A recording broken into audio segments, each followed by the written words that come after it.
Patient बहुत high profile है और इसकी हालत भी कुछ नाजुक है। इसको 24/7 ऑब्जर्वेशन में रखना। हाँ यस डॉक्टर, मैं ध्यान रखूंगी।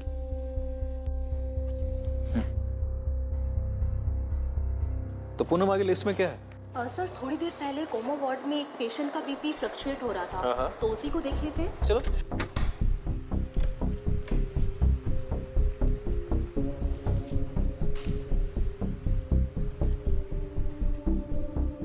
ये तो अभी स्टेबल लग रहा है। चलो अच्छी बात है। डॉक्टर अंशुल एक बात बताइए। जी पूछिए।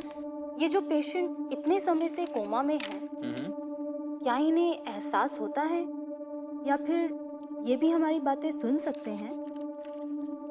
हो भी सकता है और नहीं भी। You never know.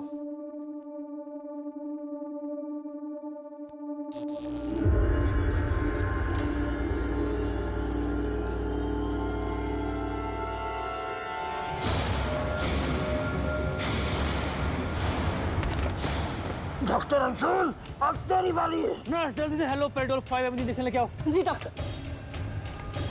अब तेरी बारी है doctor Anshul. Nurse hello paradol 5 mg जल्दी।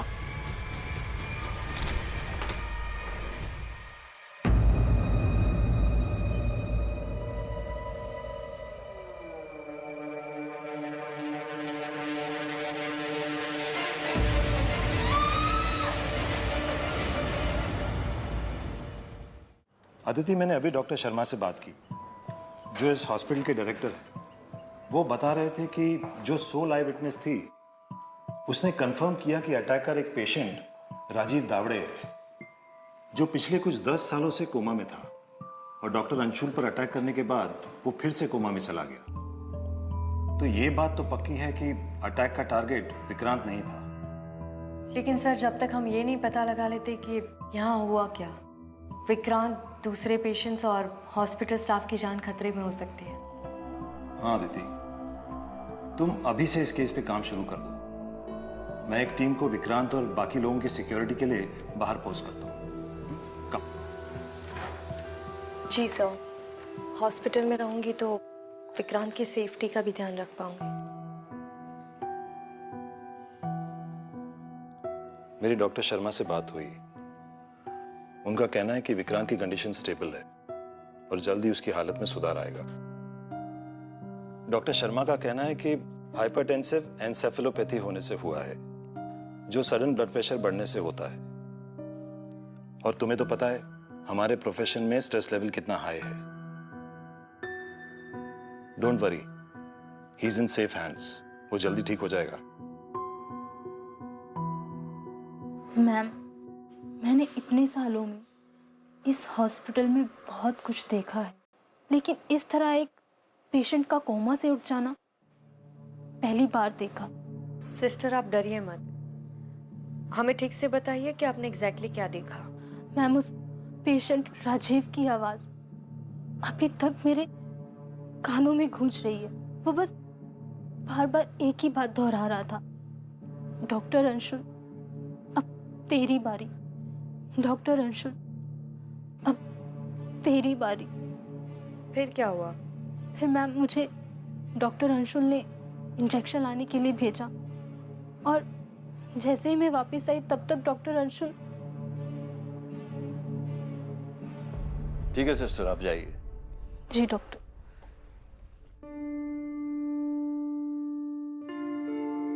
नर्स ने जो कहा वो पॉसिबल नहीं है, शायद क्योंकि वो बहुत डरी हुई है। किसी भी कोमा पेशेंट का इस तरीके से इतने समय बाद सेंसिस में आना और फिर वापस कोमा में चले जाना इज इम्पॉसिबल। जहां तक मुझे लगता है वो सच बोल रही है। और ऐसे कैसे हो सकता है? हमने राजीव का पूरा चेकअप करवाया, लेकिन उसके हालत में कोई बदलाव नजर नहीं आया। लेकिन डॉक्टर, पहले भी ऐसे कई केसेस हुए हैं ना, जहां पेशेंट अचानक से कोमा से बाहर आए। हाँ मैं मानता हूँ, पर और मैंने ये भी पढ़ा है कि कोमा में पेशेंट के ब्रेन एक्टिव रहते हैं, तो हो सकता है कि राजीव के साथ भी ऐसा ही कुछ हुआ हो। उसने कोई डरावना सपना देख लिया या उसे अपने अतीत का कोई हादसा याद आ गया, वो अचानक से शॉक होके होश में आ गया होगा। पर ऑफिसर, जब भी कोई पेशेंट कोमा से बाहर आता है तो उससे हाथ पैर चलाने में और बात करने में वक्त लगता है। सिंपल से सिंपल मूवमेंट के लिए भी इंटेंसिव फिजियोथेरेपी करनी पड़ती है। और फिर राजीव तो पिछले 10 सालों से कोमा में था और इतने सालों से ऐसे ही वेजिटेटिव स्टेट में पड़े रहने की वजह से उसके मसल्स भी डीजेनरेट हो गए। मैंने भी ये पहली बार ही सुना कि कोमा से उठने के बाद किसी पेशेंट में इतनी ताकत आ गई है। इसी पहले को सुलझाने के लिए मैं राजीव के सारे टेस्ट दोबारा करवा रहा हूँ।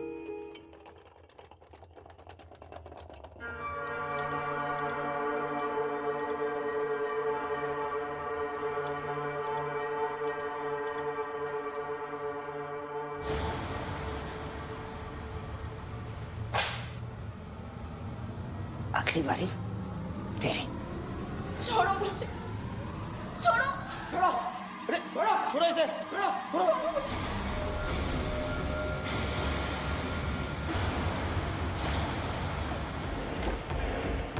डॉक्टर, मैडम, प्लीज मुझे बचा लीजिए, प्लीज मुझे बचा लीजिए। क्या हुआ सिस्टर? वो मुझे मार देगा। कौन मार देगा तुम्हें? मैं मारना नहीं। किसकी बात कर रही हो सिस्टर, ठीक से बताओ। वो डॉक्टर, वो जो पेशेंट है ना राजीव, वो मुझे मार देगा। उसने अभी मुझे बोला कि अगली बारी तेरी। मैं मरना नहीं चाहती, मुझे बचा लीजिए। सिस्टर आपको कुछ नहीं होगा, पहले शांत हो जाओ। आओ यहाँ बैठो, ठीक से बताओ क्या हुआ। वो मुझे मार डालेगा। मुझे कोई नहीं बचा सकता। वो मुझे मार डालेगा, मुझे मार डालेगा।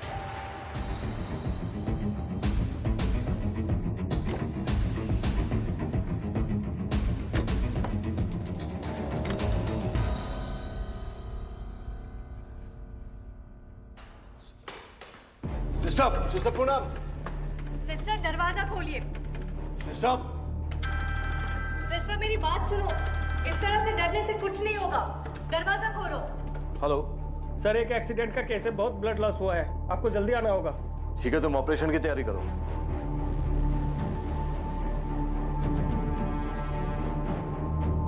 मुझे जाना होगा।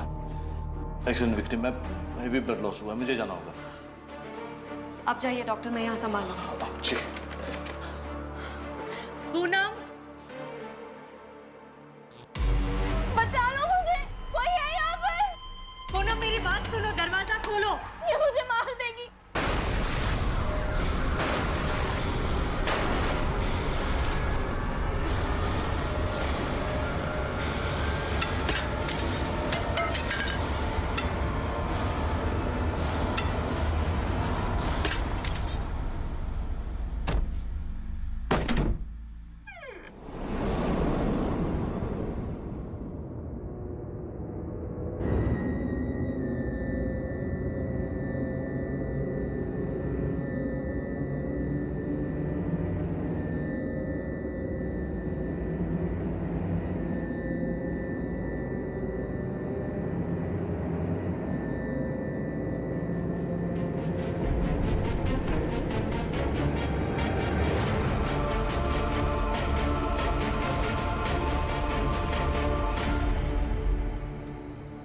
अजीब बात है, राजीव ने फिर से जिसका नाम लिया उसकी मौत हो गई। उस स्टोर रूम में सिस्टर पूनम के अलावा कोई था भी नहीं। पूनम की चीखों से मुझे ऐसा लगा जैसे वो किसी से डर रही थी। वो कह रही थी कि वो आ रही है, वो मुझे मार देगी। ऐसा लगा जैसे वो राजीव नहीं, किसी औरत के बारे में बोल रही थी। आदमी हो या औरत, आप प्लीज जल्द से जल्द पता लगवा लीजिए, क्योंकि मेरे लिए एक सीरियस प्रॉब्लम बन गई है। कमेटी ने मीटिंग बुलवाई थी, कुछ कमेटी मेंबर्स काफी डरे हुए हैं। वो कह रहे हैं कि इस प्रॉब्लम को जल्द से जल्द सॉल्व कर दो। डॉक्टर शर्मा, अगर ये सब कुछ राजीव खुद नहीं कर रहा है तो शायद उसके साथ कोई और मिला हुआ है। उसकी फैमिली से कोई? राजीव की केस फाइल के अकॉर्डिंग उसकी बीवी काफी साल पहले मर गई थी। उसका एक बेटा है जो यूएस में रहता है और साल में एक बार यहाँ आता है। बस इतना ही जानता हूँ मैं। अच्छा, आपको राजीव के टेस्ट से कुछ पता लगा? राजीव का हमने पूरा चेकअप करवा लिया, जैसे कि न्यूरोलॉजिकल टेस्ट हो गया, ब्लड वॉक हो गया, फिजिकल टेस्ट हो गया, लेकिन ऐसा कोई साइन नजर नहीं आया जिससे ये पता लग सके कि वो कोमा से उठा था। ये भी हो सकता है कि ये सब कोई और पेशेंट या किसी मृत मरीज का रिश्तेदार कर रहा हो, जिन्हें इस हॉस्पिटल से कोई शिकायत हो? पता नहीं क्यों, पर कोई तो है जो हमारे हॉस्पिटल को बदनाम करने की कोशिश कर रहा है।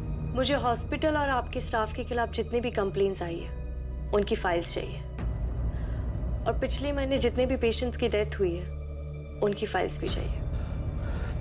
देखिए ऑफिसर, ये इंफॉर्मेशन काफी सेंसिटिव है। ऐसे कई पेशेंट होते हैं जो मामूली बात को बढ़ा चढ़ाकर कंप्लेंट बना देते हैं। अब मैं आपको सारी फाइल्स दे दूंगा, लेकिन प्लीज इस बात का ध्यान रहे कि ये जो इंफॉर्मेशन है वो हॉस्पिटल के बाहर ना जाए।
मिसेस शाह ने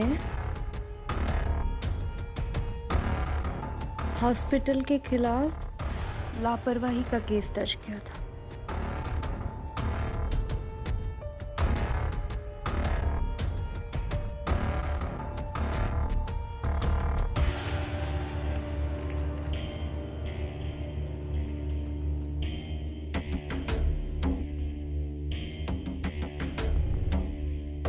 मिस्टर बद्री सिंह ने नर्स रेशमा पुजारी के खिलाफ दुर्व्यवहार की कंप्लेन की, लेकिन हॉस्पिटल ने फीस माफ कर दी तो कंप्लेन वापस ले ली। रेशमा पुजारी।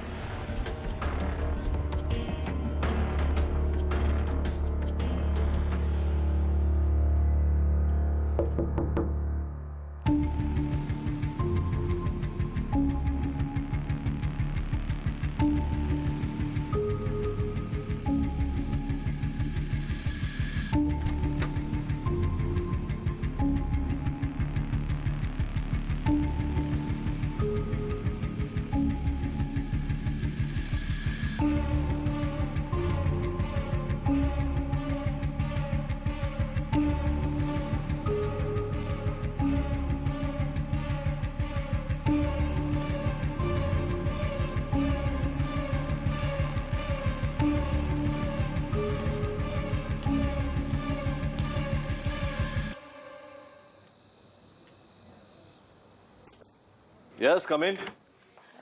सर, राजू कमरे में नहीं है।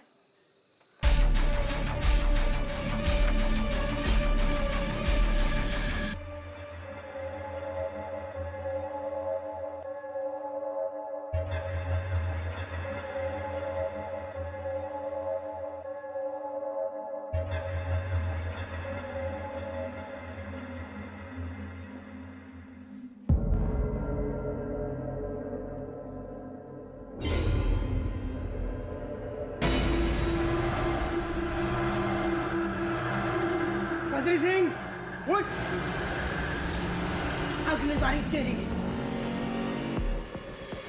बद्री सिंह, अगली बारी तेरी।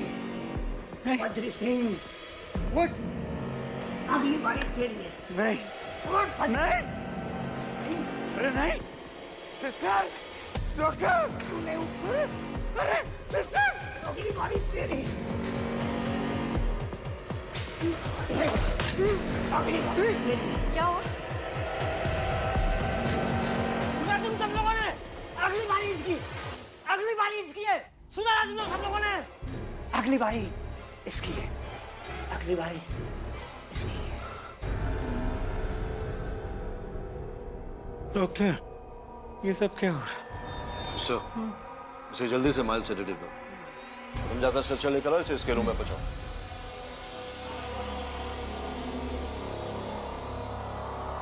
जब तक मैंने खुद नहीं देख लिया था, मुझे यकीन नहीं हो रहा था। मुझे लग रहा था कि ये सब कुछ सिस्टर पूनम का वहम है। डॉक्टर शर्मा, मुझे बद्री के बारे में कुछ बताइए। बद्री को लुकेमिया हुआ है। वो महीने में 2-3 बार यहाँ पे ब्लड ट्रांसफ्यूजन के लिए आता है। इस बार उसकी तबीयत कुछ ज्यादा ही खराब हो गई थी, इसीलिए उसे हॉस्पिटल में एडमिट करना पड़ा। राजीव ने डॉक्टर अंशुल और सिस्टर पूनम के बाद अब तीसरा नाम बद्री का लिया है। जब तक मैं इस राजीव की बातों का सच नहीं पता लगा लेती, हमें बद्री के साथ रिस्क नहीं लेना चाहिए। मैं उसके कमरे के बाहर पुलिस सर्विलेंस लगवा देती हूँ।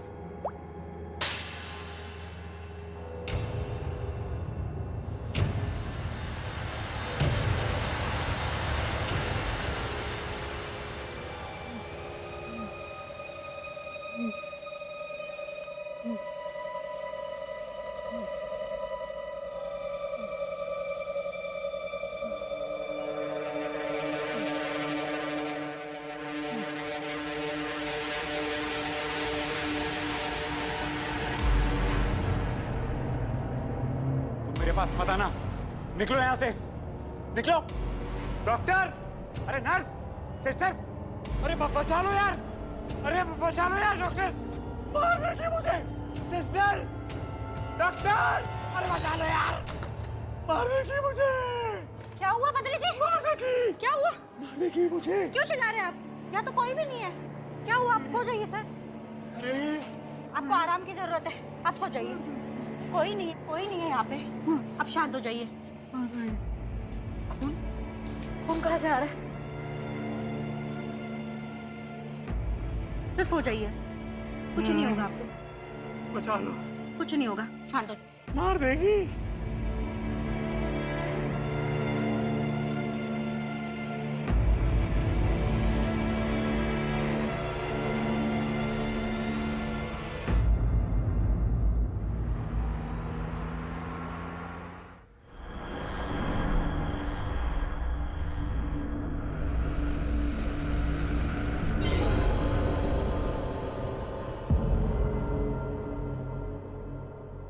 गुड मॉर्निंग मिस्टर सिंह, मैं एएसपी अदिति शर्मा।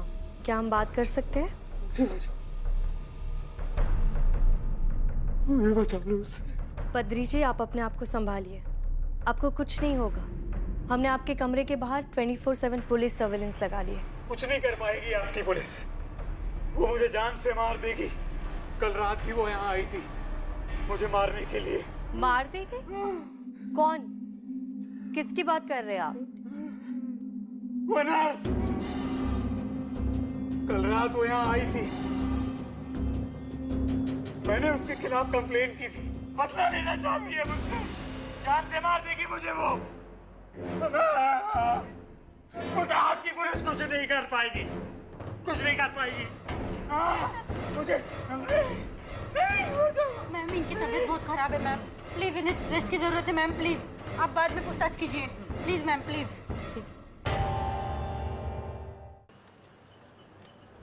डॉक्टर शर्मा, मैं अभी अभी बद्री सिंह के कमरे से होकर आ रही हूँ। वो बार बार किसी औरत का जिक्र करके कह रहा है कि वो मुझे मार देगी। सो ये पॉसिबल है कि इन सब डेथ्स के पीछे कोई औरत है। एक और बात, जब मैं आपके हॉस्पिटल के पेशेंट रिकॉर्ड्स चेक कर रही थी तो मैंने देखा कि बद्री सिंह ने जिसके खिलाफ दुर्व्यवहार की कंप्लेन की थी उसका नाम सिस्टर रेशमा पुजारी है। शायद इसी कंप्लेन के चलते वो बद्री सिंह से बदला लेने कल रात हॉस्पिटल आई होगी। आप मुझे इस नर्स के बारे में क्या बता सकते हैं? पर रेशमा पुजारी ने तो कंप्लेन के कुछ दिनों बाद ही इस्तीफा दे दिया था। इस्तीफा दिया था? जी हाँ। या फिर उसे नौकरी से निकाला गया था? आई एम श्योर ऐसी कंप्लेन के बाद हॉस्पिटल ने उसके खिलाफ कोई स्ट्रिक्ट एक्शन तो लिया ही होगा। जब पेशेंट ने अपनी कंप्लेन वापस ले ली तो फिर हम इस पर क्या एक्शन ले सकते? आप मुझे रेशमा पुजारी की कांटेक्ट डिटेल दे सकते हैं?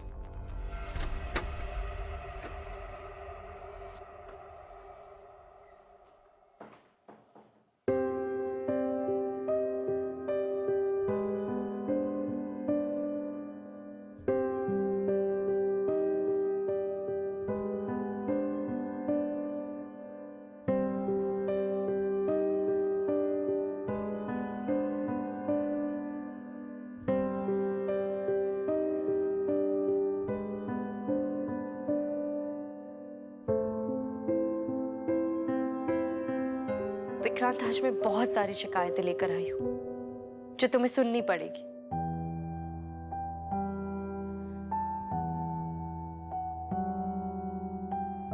तुम्हें पता है ना विक्रांत, आई हेट हॉस्पिटल्स। पता है, बचपन में भी मुझे हॉस्पिटल जाने से डर लगता था। तब तो कुछ समझ में भी नहीं आता था सच क्या है और वहम क्या है। ऐसा लगता था जैसे हमारी दुनिया और आत्माओं की दुनिया एक ही है। सोचो, मुझे जो कुछ भी दिखता है और महसूस होता है, ऐसे में इन दीवारों के बीच में मेरी क्या हालत होती होगी।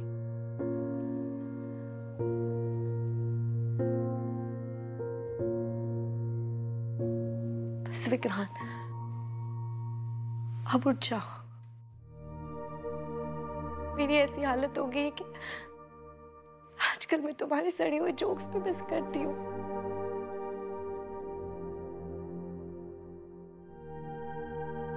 पर जब तुम ठीक हो जाओगे ना, तब मैं तुम्हारा मजाक उड़ाऊंगी कि तुम इतने वीक हो कि स्ट्रेस से कोमा में चली गई।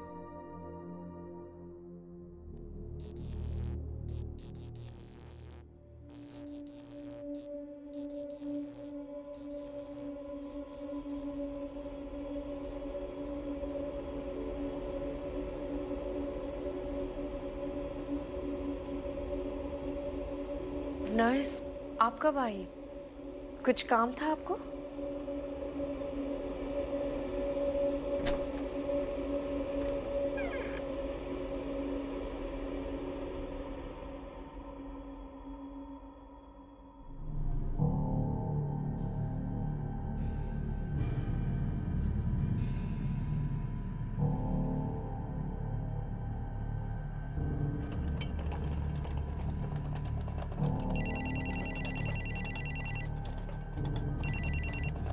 हेलो रेशमा, मैं एएसपी अदिति शर्मा, मुंबई पुलिस। कुछ बात करनी थी, अभी मिल सकते हैं? ठीक है, मैं आती हूँ। लेकिन मैडम, मैं ऐसा क्यों करूँगी? क्योंकि तुम गुस्सा हो कि बद्री सिंह की कंप्लेन ने तुमसे तुम्हारी नौकरी छीन ली। मैडम, वो हॉस्पिटल की नौकरी मैंने खुद छोड़ी थी, और वो बद्री सिंह की कंप्लेन की वजह से नहीं, किसी और वजह से। कौन सी वजह? बस कुछ पर्सनल प्रॉब्लम थी। और वैसे भी उस हॉस्पिटल में निस्वार्थ होकर चाहे कितना भी काम कर लो, ना इज्जत मिलती थी ना सम्मान।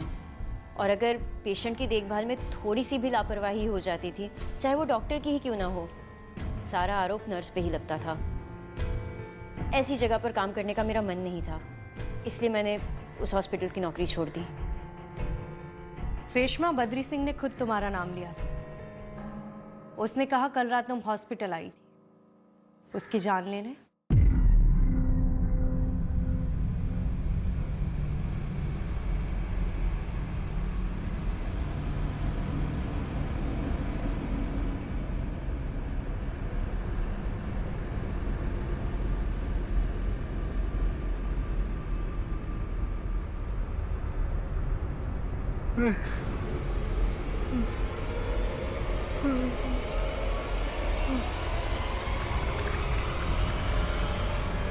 ऐसा हो ही नहीं सकता। मैं पिछले 1 हफ्ते से पुणे में अपनी माँ के घर पर थी, आज सुबह ही वापस लौटी हूँ। बद्री सिंह को आप उनसे पूछिए ना, उन्हें कोई गलतफहमी हुई होगी या उन्होंने कोई झूठी कहानी बना दी होगी, और अब उन्होंने मेरा नाम ले लिया तो उनके साथ कुछ भी होगा तो आप मुझ पर ही आरोप लगाएंगी।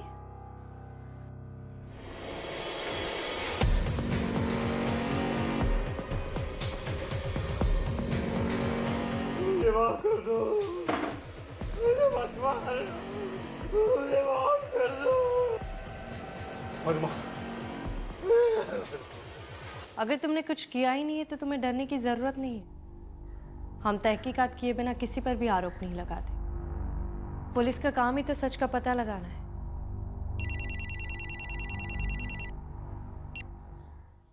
हाँ इंस्पेक्टर कपिल। मैम हॉस्पिटल में इमरजेंसी है, आप प्लीज जल्दी आ जाइए। ठीक है, मैं अभी पहुंचती हूँ।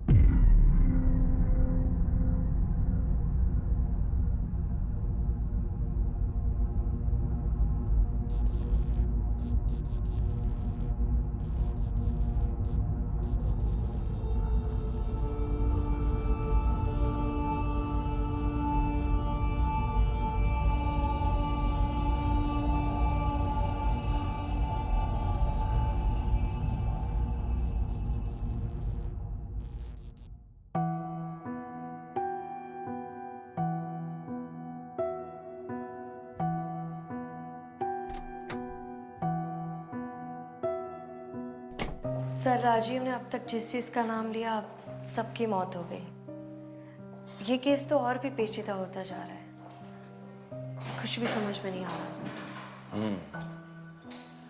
राजीव का क्या हाल है अभी? कल के इंसिडेंट के बाद वो फिर से कोमा में चला गया। होश में कब आएगा ये अभी डॉक्टर नहीं बता सकते।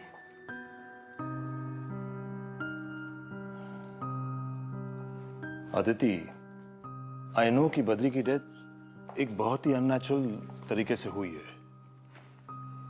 और ये सब जरूर कोई ऑर्केस्ट्रेट कर रहा है। हमें जल्द से जल्द पता लगाना होगा उसका। तुम्हें किसी और पे शक है? शक तो नहीं है सर, लेकिन इतना कंफर्म है कि ये सब कुछ हॉस्पिटल की कोई नर्स ही कर रही है। पर जब बद्री पर अटैक हुआ था तब किसी ने उस कमरे में कोई नर्स को आते जाते नहीं देखा, और रेशमा उस वक्त मेरे साथ थी। तो मुझे लगता है कि रेशमा जैसी कोई दूसरी नर्स जिसे काम से निकाला गया हो या जिसे इस हॉस्पिटल से कोई शिकायत हो, उसी ने गुस्से में आके सब कुछ किया होगा। तो ऐसी कितनी नर्सेस हैं? सर, ये पता लगाने के लिए मुझे थोड़ा और वक्त चाहिए। मैं अभी भी हॉस्पिटल के स्टाफ रिकॉर्ड्स चेक कर रही हूँ। ठीक है, but we are running out of time.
Manjula Krishnan,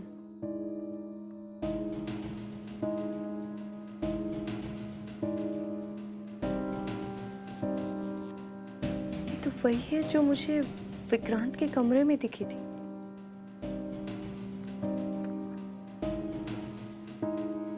इसने भी इस्तीफा दिया है।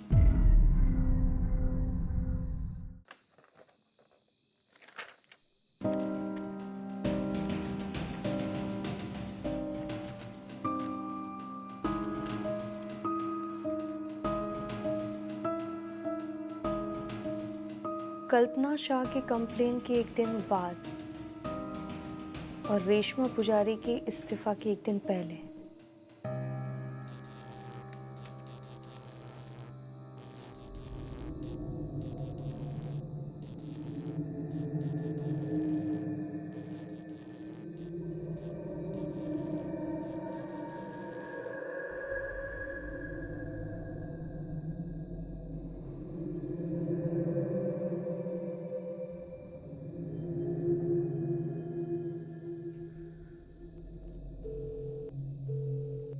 हेलो रेशमा। रेशमा, मुझे मंजुला कृष्णन के बारे में तुमसे बात करनी थी। मंजुला? हॉस्पिटल रिकॉर्ड से पता चला है कि तुम्हारे इस्तीफा देने के बिल्कुल एक दिन पहले मंजुला ने भी इस्तीफा दिया था। तो जाहिर सी बात है कि इस्तीफा की वजह तुम्हें पता होगी। मैडम, मंजुला ने इस्तीफा नहीं दिया था, उसे नौकरी से निकाला गया था। लेकिन HR फाइल्स में तो लिखा था कि उसने रिजाइन किया था। मैडम, मंजुला एक बहुत अच्छी नर्स थी। उसने अपनी ज़िंदगी के 15 साल उसी अस्पताल में काम किया और अस्पताल के हर नियम कानून का पालन करती थी। वो हर पेशेंट को अपने परिवार की तरह ट्रीट करती थी। उन्होंने अपनी पूरी ज़िंदगी पेशेंट की सेवा में निकाल दी, यहाँ तक कि उन्होंने शादी भी नहीं की। अगर वो इतनी अच्छी नर्स थी तो फिर उसे हॉस्पिटल से क्यों निकाला गया? Internal politics madam. Internal politics?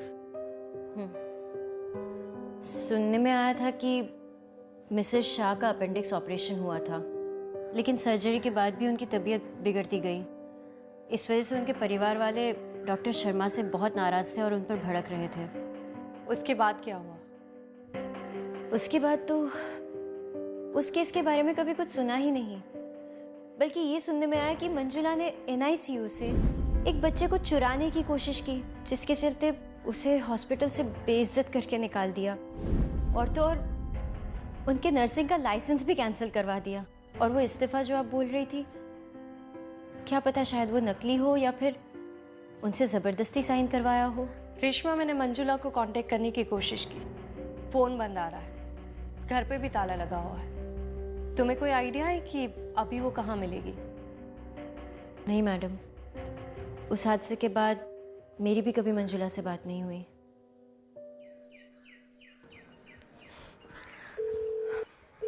Joshi, एक अर्जेंट काम है, किसी को ढूंढना है। फोटो और सारी डिटेल्स मैं तुम्हें सेंड करती हूँ। Okay ma'am. हॉस्पिटल चलो।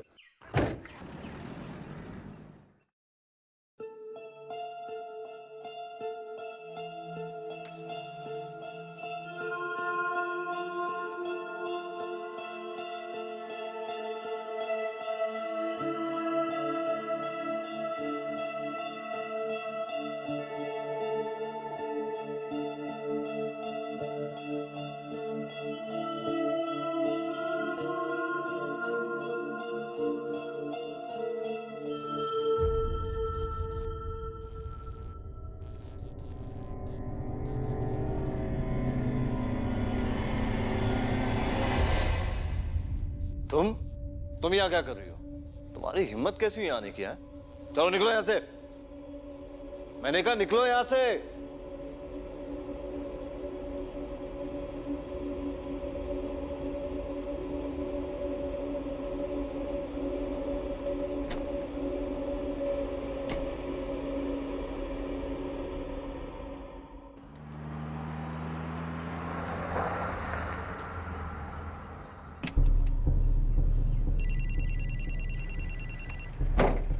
हाँ जोशी, कुछ पता चला?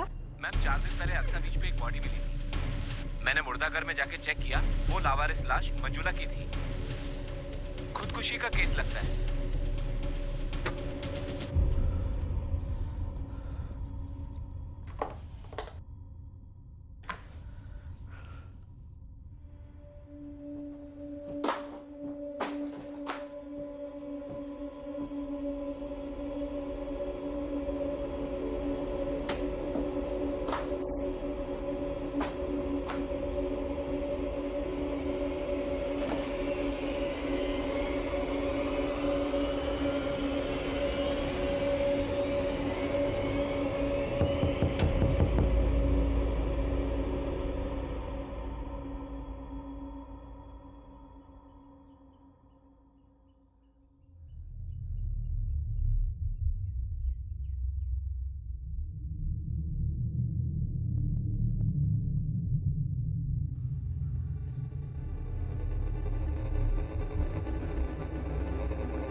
सर आप?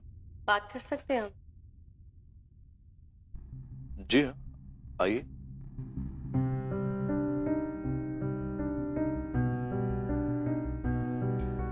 ये सब? हाँ, अब वो बस ऐसे ही कुछ ढूंढ रहा था मैं। अब आप बैठिए ना प्लीज।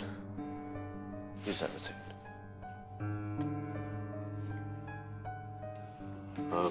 कहिए। डॉक्टर शर्मा, मैं अभी अभी राजीव के कमरे से होकर आ रही हूँ। उसने फिर से एक नाम लिया। किसका नाम लिया उसने? आपका, डॉक्टर शर्मा। देखिए, यहाँ हमारे हॉस्पिटल में हर रोज कोई ना कोई मर रहा है। हमारे हॉस्पिटल की रेपुटेशन गिरती जा रही है और आप लोग कुछ नहीं कर रहे, हाथ में हाथ रख के बैठे हुए। क्या कर रही है पुलिस यहाँ पर? पुलिस अपना काम जानती है, इसीलिए तो मैं यहाँ आई हूँ। डॉक्टर शर्मा, ये बात आप भी जानते हैं कि राजीव ने अब तक जिस का नाम लिया है वो सब एक एक करके मर गए और उसने अगला नाम आपका लिया है। लेकिन आपके बचने का एक तरीका है। क्या है? आप बताइए मुझे, मैं कॉर्पोरेट करने के लिए तैयार हूँ। आपके हॉस्पिटल की सीनियर नर्स मंजुला कृष्णन, जिसे आपने बेइज्जत करके निकाल दिया था, उसने 4 दिन पहले सुसाइड कर लिया है।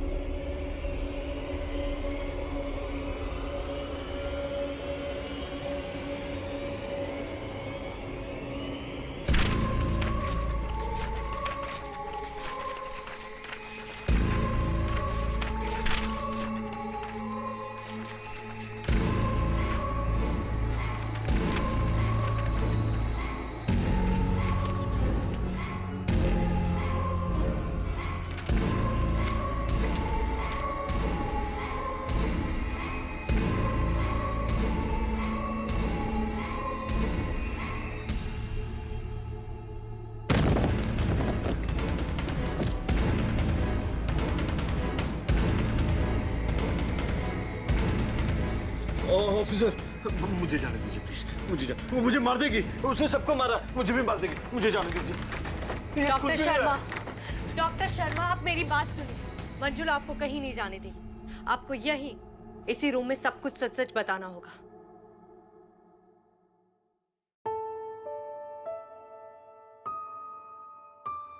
मिसेस कल्पना शाह के ऑपरेशन में गड़बड़ी हो गई थी। एक्सेसिव ब्लीडिंग की वजह से कुछ घंटों बाद उनकी मौत हो गई। इस ऑपरेशन को डॉक्टर अंशुल सुपरवाइज कर रहे थे और उन्हें असिस्ट कर रही थी मंजुला। इस केस को लेकर ही मंजुला मेरे पास आई थी। मुझसे कहने लगी कि सर, ऑपरेशन के वक्त मैं वहीं पे थी। मिसेस कल्पना का केस डॉक्टर अंशुल की लापरवाही की वजह से ही बिगड़ा है। सर, मैं बस ये चाहती हूँ कि आप उनकी फैमिली को सब सच सच बता दें। देखो, मुझे मत सिखाओ कि मुझे क्या करना है क्या नहीं करना है। ये हॉस्पिटल के रेपुटेशन का सवाल है। तुम बस अपना मुंह बंद रखो। सर, मेरी आपसे सिर्फ एक रिक्वेस्ट है। Just shut up and leave. पर उसने ठान ली थी कि वो सब कुछ सच सच शाह परिवार को बता देगी। मेरा भांजा है, इसीलिए मैंने उसके ऊपर झूठा इल्जाम लगाया कि वो प्रेगनेंसी वार्ड से बच्चा चोरी करती हुई पकड़ी गई। और गवाही के तौर पे डॉक्टर अंशुल, बद्री और सिस्टर पूनम ने मेरा साथ दिया और बद्री की गवाही के बदले उससे मुफ्त इलाज का वादा किया। फिर मैंने उससे रेजिग्नेशन लेटर पर जबरदस्ती साइन करवाकर उसे यहाँ से निकाल दिया और उसका लाइसेंस भी कैंसिल करवा दिया ताकि वो दोबारा किसी हॉस्पिटल में काम ना कर सके। इतनी अच्छी ईमानदार नर्स को आप लोग ने कहीं का नहीं छोड़ा। शायद इसीलिए वो उसने 4 दिन पहले सुसाइड किया और अब वो आप लोगों से बदला ले रही है। और एक बात तो मुझे समझ में ही नहीं आई, राजीव और मंजुला का क्या कनेक्शन है? राजीव तो पिछले 10 साल से कोमा में था ना, तो वो इस खेल के सारे किरदारों को कैसे जानता है? इस बारे में मुझे ज्यादा कुछ पता नहीं है, पर हाँ, मंजुला राजीव की बहुत अच्छे से देखभाल करती थी। As his family was not here with him. I think that was the only reason.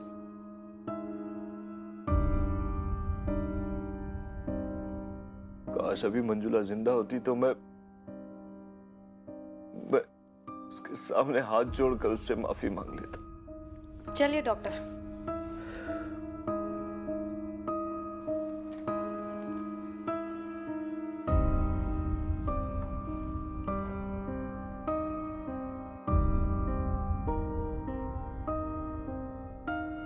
एक और बात डॉक्टर शर्मा, राजीव ने आपका नाम नहीं लिया था। ये झूठ मैंने आपसे सच बुलवाने के लिए कहा था। अब पता चला आपको, कई बार पुलिस अपना काम ऐसे भी करती है।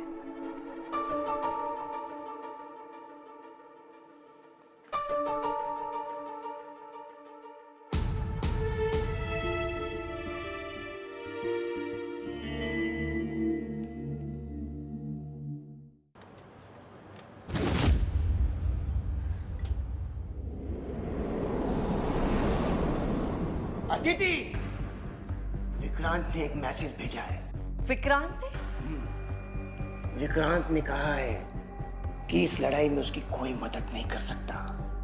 उसे अकेले ही बुराई से ये जंग जीतनी होगी। कुछ भी हो जाए, वो वनराज को जीतने नहीं देगा। संभालिए सिस्टर, जल्दी आइए।